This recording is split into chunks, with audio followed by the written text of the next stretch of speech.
Hai, Assalamualaikum. Video kali ini kita akan berkongsi cara untuk membuat bab yang ketiga iaitu metodologi kajian. Seperti biasa, setiap bab kita akan mulakan dengan pengenalan dan pengenalan ini kita akan ceritakan dahulu apa yang ada di dalam bab yang ketiga ini secara ringkas. Bila pergi ke sini, kita akan masukkan objektif masing-masing. Kaedah kajian. Di perenggan yang pertama kita akan beritahu kita menggunakan kaedah kajian iaitu kuantitatif. Kuantitatif dalam bentuk nombor dan ia boleh dinilai menerusi soal sidik yang diedarkan kepada 30 orang responden. Untuk kajian kerja khusus pengajian am, kita hanya menggunakan 30 orang responden sahaja. Di cawangan yang kita akan pergi ialah Mid Valley Kuala Lumpur. Yang ini bergantung kepada lokasi masing-masing. Kaedah kuantitatif dipilih kerana apa? So, bacalah kat sini. Dan dia membolehkan kajian menilai kepuasan tahap pelanggan bla-bla. Okey, bacalah di sini. So, yang pentingnya kita menggunakan kaedah kuantitatif melalui soal selidik dan awak bacalah di sini, okey?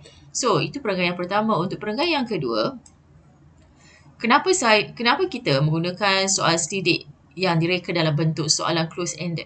Maksudnya, dia nampak soalan tu dia terus jawab sama ada setuju ataupun tidak setuju. Dia bukan soalan yang open tau. Soalan tu ada pilihan jawapan dia. So, inilah dia antara-antaranya. Okay?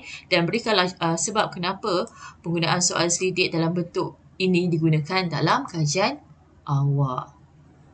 Baik, untuk perenggan yang ketiga, kita akan ceritakan apa yang ada di dalam borang soal sidik kita. Ada berapa bahagian. Setiap bahagian tu contoh bahagian A untuk apa, bahagian B, C untuk apa.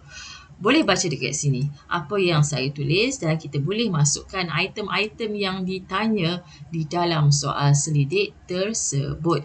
Okey, itu untuk bahagian A. Untuk bahagian B dan juga C, saya menggunakan skala Likert 4 point sama ada menjawab daripada sangat tidak setuju sehinggalah ke sangat setuju. Di dalam jadual 1, masukkanlah semua item soal selidik yang ditanya di bahagian B. B1 bermaksud bahagian B untuk soalan 1, 2 sampai 5. Di bahagian C, soalan nombor 1 sampai nombor 5. Untuk item-item ini merujuk kepada contoh B1 ialah objektif yang pertama, manakala C1 adalah objektif yang kedua. Difokuskan kepada apa? Kepada kepuasan pelanggan. Ini adalah contoh soalan-soalan yang ada di dalam item soal selidik. Perenggan yang terakhir di dalam kaedah kajian, saya akan ceritakan tentang data yang telah pun diperoleh menerusi soal selidik tadi akan dianalisis menggunakan apa? Sama ada peratusan, purata, taburan kerapan dan sebagainya, bergantung kepada cara guru masing-masing juga tau. Kalau macam saya hanya menggunakan peratus. Kalau ada purata, kita akan masukkan dan juga taburan kekerapan.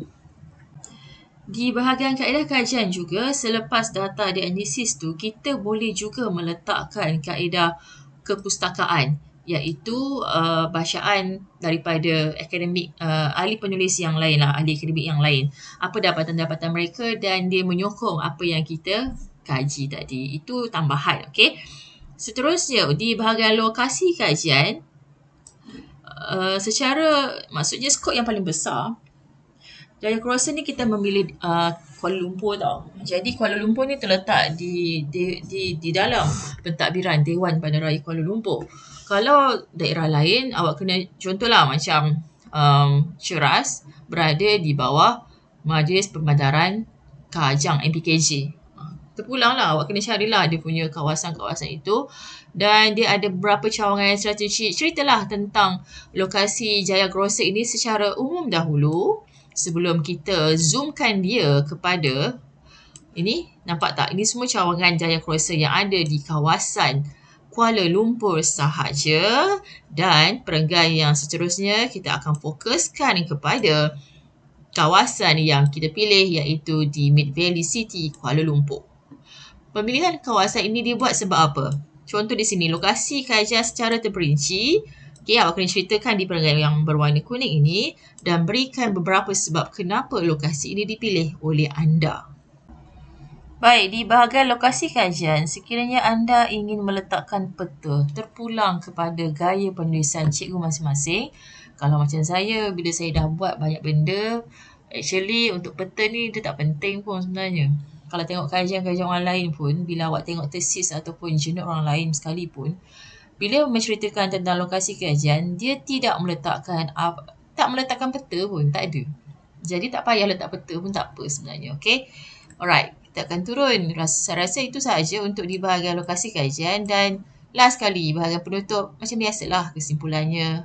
Ayat yang di atas ini adalah ayat untuk bab yang ketiga secara ringkas dan bab yang seterusnya ceritakanlah pula di bahagian analisis dan perbincangan apa yang kita buat secara ringkas sahaja.